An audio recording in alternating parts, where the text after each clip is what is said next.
एक समय की बात है। हरियाली नाम के एक छोटे से गांव में परी नाम की एक लड़की रहती थी।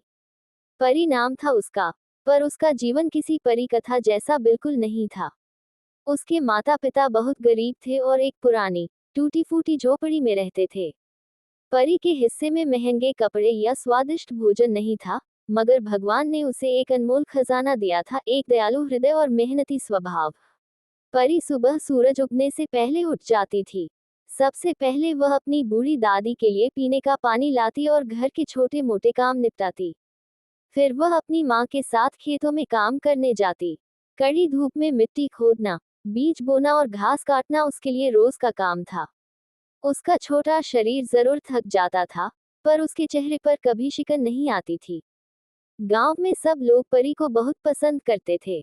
अगर किसी बुजुर्ग को रास्ता पार करना होता, तो परी बिना कहे उनकी मदद करती। अगर किसी बच्चे का खिलौना टूट जाता, तो वह उसे जोड़ कर देती। उसके पास जो भी थोड़ा बहुत होता, वह उसे दूसरों के साथ बांटने से कभी नहीं हिचकिचाती थी। एक बार गांव में अकाल पड़ा।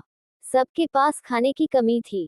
परी के घर में भी बस 2 दिन का अनाज बचा था। लेकिन जब उसने अपने पड़ोसी के बच्चों को भूख से रोते देखा, तो उसने अपनी माँ से कहकर आधा अनाज उन्हें दे दिया। गांव का जमींदार बहुत लालची और कठोर था। एक दिन जब परी और उसकी माँ उसके खेत में काम कर रही थी, तो जमींदार ने हिसाब में गड़बड़ी करके उनकी मजदूरी कम कर दी। परी की माँ रोने लगी, पर परी ने हिम्मत नहीं हारी। उसने विनम्रता से जमींदार से बात की और पूरी ईमानदारी से हिसाब समझाया। उसकी सादगी और सच्ची बात सुनकर जमींदार भी थोड़ा पिघल गया और उसने उनकी पूरी मजदूरी लौटा दी। परी सिर्फ दूसरों के लिए ही नहीं, अपने भविष्य के लिए भी बहुत मेहनती थी।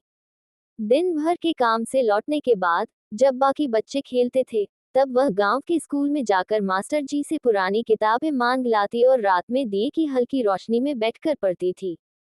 वह जानती थी कि शिक्षा ही गरीबी से बाहर निकलने का रास्ता है। समय बीतता गया। परी की मेहनत और दयालुता रंग लाई। गांव के एक भले आदमी ने उसकी लगन देखकर उसकी पढ़ाई का खर्च उठा लिया। परी ने मन लगाकर पढ़ाई की और बड़े होकर वह गांव की पहली लड़की बनी जिसने कॉलेज की शिक्षा पूरी की। कॉलेज से लौटकर उसने शहर में नौकरी करने के बजाय अपने गांव को चुना। उसने अपनी शिक्षा का उपयोग गांव वालों की मदद के लिए किया। उसने गरीब बच्चों को मुफ्त में पढ़ाना शुरू किया और महिलाओं को छोटे मोटे काम सिखाए ताकि वे भी आत्मनिर्भर बन सकें। परी ने साबित कर दिया कि दौलत से नहीं, बल्कि दया, ईमानदारी और कड़ी मेहनत से ही इंसान बड़ा बनता है। आज परी सिर्फ हरियाली गांव की नहीं, बल्कि पूरे जिले के लिए प्रेरणा थी। वह गरीबी में पली, मगर अपने अच्छे कर्मों से उसने अपने जीवन को और पूरे गांव को खुशियों और सम्मान की रोशनी से भर दिया।